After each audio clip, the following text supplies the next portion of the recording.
So we are thrilled to be in the beginnings part of the public phase of a $350 million philanthropy goal for a $1.2 billion project here at Loma Linda. And the first year started last year, January 1 of 2013, and we went public this July 15th, 2014, with the announcement of a significant mega gift to really launch our campaign forward. So that's kind of the phase of where we are at present.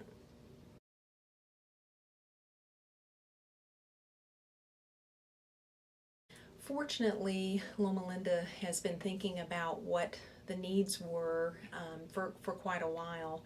The challenge is the state came in with an unfunded state mandate from a seismic or earthquake perspective that essentially rendered our towers, which are the clinical component of our education, not usable by 2020 under the current configuration. So what motivated the campaign at this time wasn't just the needs for the future, but also state requirements that would allow us to function. And certainly we can't have a medical school and the associated schools we do without having the clinical facility or the laboratory for those to occur. So the development of the case from the medical perspective was pretty clear and compelling. We serve about 27% of the land mass of California. And so it clearly is a case that's needed here as a tertiary care. So that was a huge part of it. The part that was not initially a part of that was the university section, because we ended up doing a comprehensive capital campaign, which is looking at the 8 professional schools, how we want to bring that in together, since we know we'll be working with alumni, donors, patients, friends, and community for the total campaign. So it took a little while when we looked at what we needed as an institution, how a capital campaign right now would best serve the institution, both with a clinical component and an educational component. And that's where we came back to the university and determined that a Center for Research and Discovery and a Wholeness Institute would be an integral part of this process. So just a little more on the case for improvements. As we looked at the history of Loma Linda and really it being founded in wholeness and wellness and education, the educational components of that really helped strengthen our case, which is huge from the standpoint of we've never had a campaign of this magnitude. The largest campaign in the history here was about $60 million, just completed a couple of years ago, and with this campaign being about $350 million, looking at something that truly makes a substantial difference was important to building that case. And of course we had that tested through feasibility studies as well. But putting those together from a comprehensive standpoint, really looking at our history, the unique niche that Loma Linda has and how it serves not just this community but the Adventist Church worldwide, and saying how can we better do that? How do we prepare ourselves for the next 100 years here, clinically and educationally?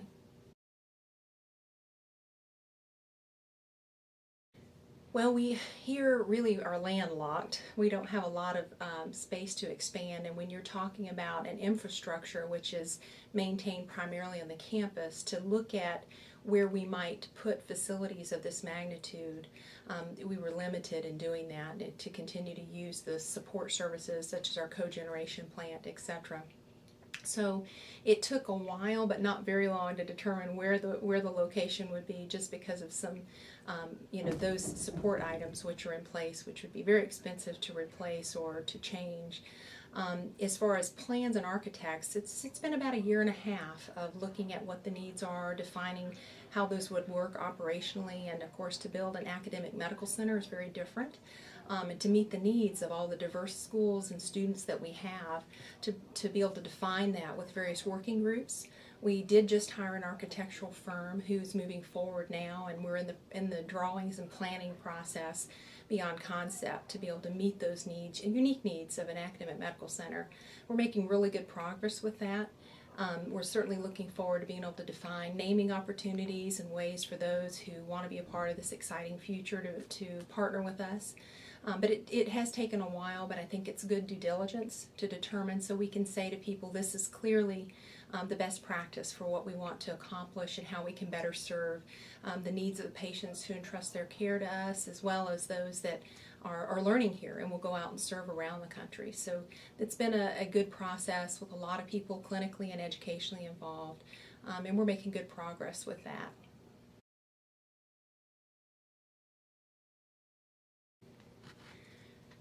So just to add a little more in development of the campaign plan, once we determined and had a feasibility study, really identifying what projects we were testing and how that tested out with those that support us, both from alumni, patients, community, local and nationally. Getting that data back was critically important to the formation of a campaign plan. We knew with a campaign of this magnitude that we wanted to get at least 100 million or 125 million before we went public. And so we developed a plan that would allow us to work with those key relationships in the silent phase, which again was a little over a year before we've gone public. And getting that has been a huge benefit for the process to really kind of define what we're going to do. It gave us the time to put together our steering committee, which is critically important. We also integrally involved the President's Advisory Cabinet, formed that group knowing this was moving forward and with many of the strategies that we were going to have to face organizationally in the future, getting some people who have great experience in business and in a variety of businesses to bring that knowledge and really serve as an ambassador and a advisor for Dr. Hart. How that works in relationship to the campaign has been really important. And I think as we formed those groups and worked on the plan a little more in detail to say this is what we can accomplish in a timeline, the first year was really defining the plans, looking at what we were going to do and how we were going to connect with different people, doing an assessment of the program, finding out what areas were strong and what areas were weak and needed growth, and really just implementing a best practice program. We had many team members to add to our team and coordinate that messaging across the system, and we reorganized advancement here from kind of a more of a siloed approach to a very collaborative and cooperative approach across all the 6 hospitals, the 8 schools, and the other business units. So we have one singular approach and relationship which is donor focused, and that has certainly been a work in progress. It's been a great asset to us as we're planning for this campaign, because now we're able to approach people with good information, understanding their interest and passion, their past relationships, and actually make that a meaningful experience so it's mutually beneficial. So really developing those plans, doing the assessment, adjusting the things we needed to strengthen us, to develop the campaign plan, defining the case. We're still finalizing that as we are even in the public phase. We know from the medical center perspective that we have to have a new adult hospital. Again, the towers, we won't be able to utilize those as of January 1 of 2020. Expanding the children's hospital, we know that. And then, of course, the new Center for Discovery, which is very unique, and that will allow us to have all 8 schools have interprofessional education and work together from a research and from a wholeness perspective in establishing that. So defining that case to people so that they can be a part of that certainly is a work that we are continuing to refine as we get more and more granular as far as what that represents. The budget has continued to be developed throughout that process. Again, we've continued to hire team members that will help us do various aspects from anywhere from annual giving to capital campaigns. Plan giving is a huge coordinated process where we look at that. It really is a singular relationship with someone, and so redefining, putting those processes in place has been key.